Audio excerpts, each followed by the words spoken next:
Escuchas Brain to Brain, el podcast de psicología y neurociencias para entender la mente y el comportamiento humano. Hoy hablaremos de los ataques de pánico.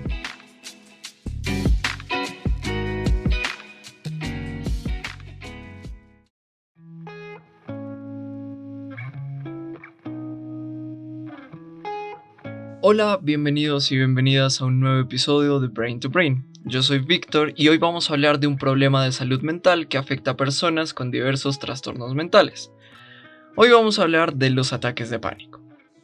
Vamos a entender qué es un ataque de pánico y sus síntomas, vamos a mencionar los tipos de ataques de pánico que existen, revisaremos los problemas que puede tener una persona que experimenta ataques de pánico en su vida cotidiana, hablaremos de los factores de riesgo que pueden llevar a que una persona desarrolle ataques de pánico y nombraremos los trastornos mentales en los que se presentan los ataques de pánico. La información de este episodio fue extraída de la quinta versión del Manual Diagnóstico y Estadístico de los Trastornos Mentales, o DSM-5.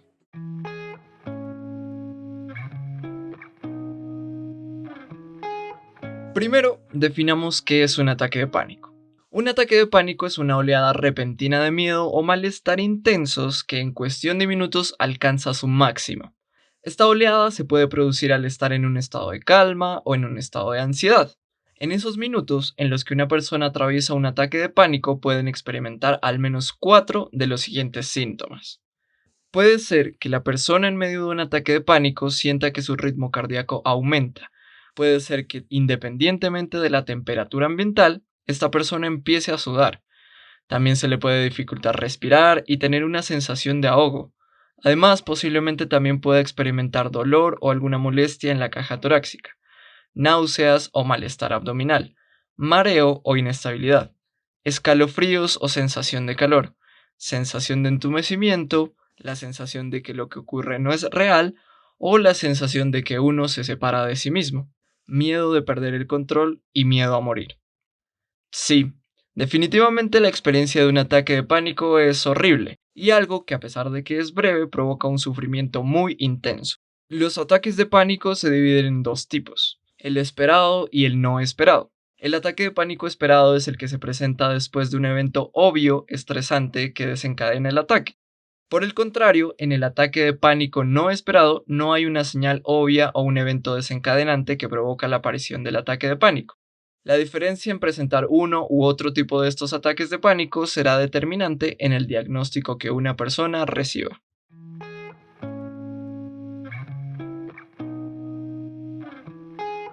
Además del malestar intenso que se siente al pasar por un ataque de pánico, este problema puede tener graves consecuencias, ya que una persona que ha tenido un ataque de pánico puede desarrollar un miedo a tener uno de nuevo.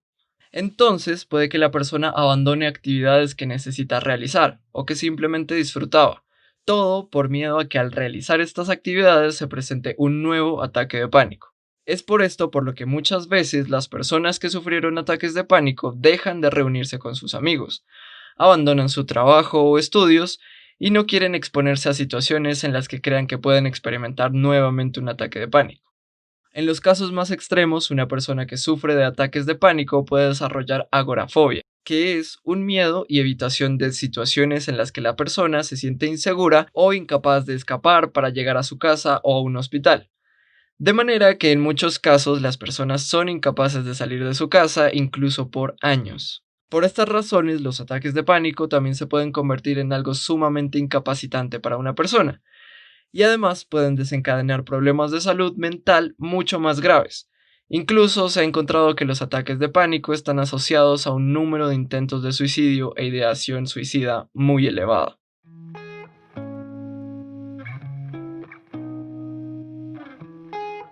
Las causas de que las personas experimenten un ataque de pánico aún no son muy claras, pero sí se conocen algunos factores de riesgo que aumentan la probabilidad de sufrir ataques de pánico. El primero de estos factores de riesgo es el haber pasado por situaciones estresantes o traumáticas en los meses anteriores. Se ha encontrado que las personas con factores estresantes en su vida tienen mayor probabilidad de experimentar uno o más ataques de pánico. Igualmente, el temperamento de una persona puede ser un factor de riesgo para sufrir ataques de pánico. Por ejemplo, se ha encontrado que las personas que tienen una predisposición a experimentar emociones negativas y una sensibilidad mayor a sentirse muy ansiosas tienen mayor probabilidad de desarrollar ataques de pánico. Y finalmente, las personas fumadoras tienen mayor riesgo de padecer ataques de pánico en comparación con las personas que no lo son. Al parecer, una combinación de variables biológicas y ambientales pueden ser la causa de la presencia de ataques de pánico en una persona.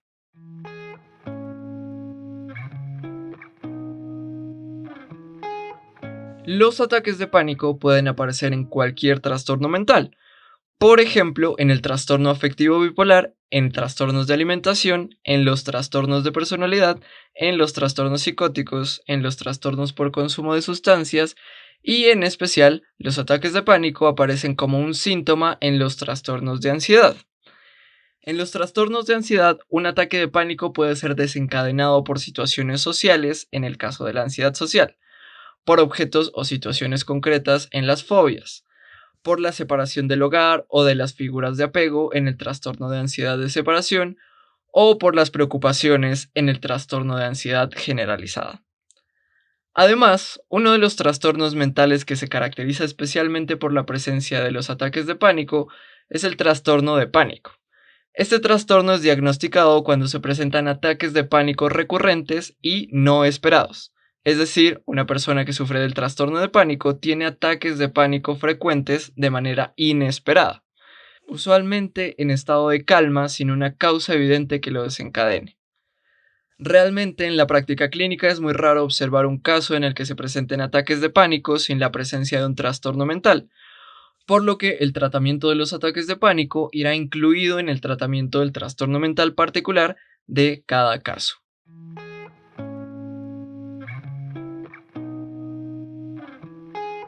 En este episodio hemos visto las características, los síntomas y los tipos de ataques de pánico que existen.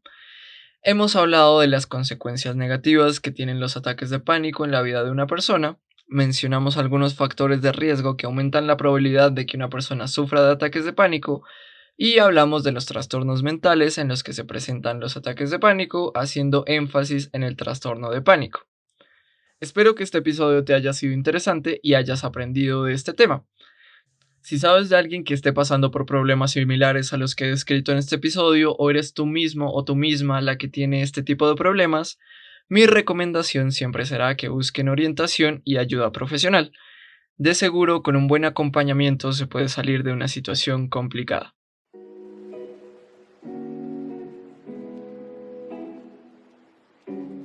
En este capítulo, la recomendación es una película de 1995 llamada Copycat, en la que podemos ver que una de las protagonistas sufre de ataques de pánico, además de agorafobia, un trastorno mental que también mencionamos en este episodio.